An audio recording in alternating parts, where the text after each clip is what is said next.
All right, folks, buckle up. We're diving into the wild world of US elections. Now, I know what you're thinking.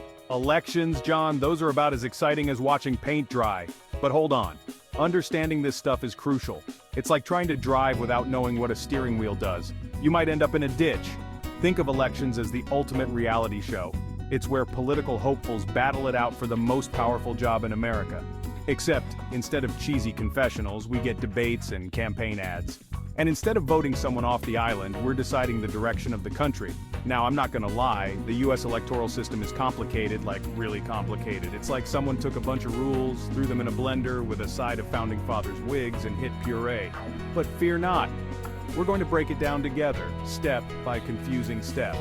We'll explore the Electoral College, spoiler alert, it's not an actual college, the primaries, the general elections, and everything in between. By the end of this, you'll be dropping election knowledge like a seasoned political commentator.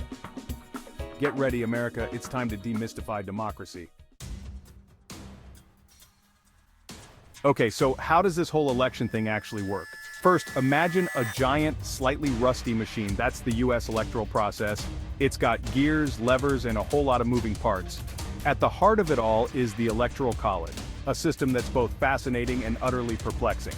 Instead of directly electing the president, Americans vote for electors. These electors then cast votes based on the popular vote in their state. It's like a weird game of telephone, but with the fate of the nation on the line. The candidate who snags at least 270 electoral votes wins the presidency. But wait, there's more. Before we even get to the general election, there are primaries. Think of these as the political Hunger Games, where candidates from each party duke it out for their party's nomination. It's a grueling process filled with town halls, debates, and enough handshaking to make a germaphobe faint. Finally, after months of campaigning, debating, and trying to convince voters that they're not lizard people, it's time for the general election.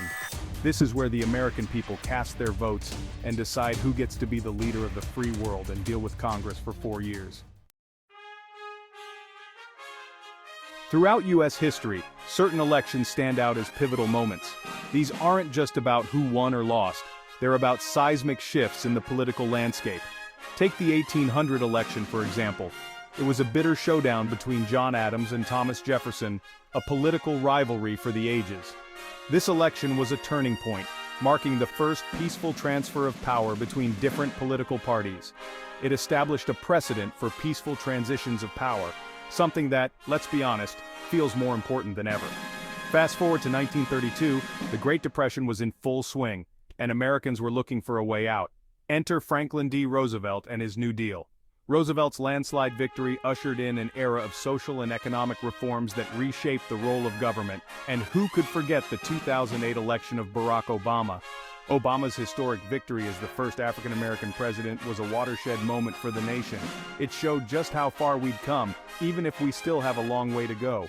These elections remind us that every vote matters. They have the power to shape policies, change lives, and redefine what's possible. Now let's talk about how you actually cast your vote. Here's where things get a little complicated. You see, the US doesn't have a single unified voting system. Instead, each state gets to choose its own adventure when it comes to voting machines, voter ID laws, and early voting options. Some states are down with the times, offering online voter registration and early voting periods.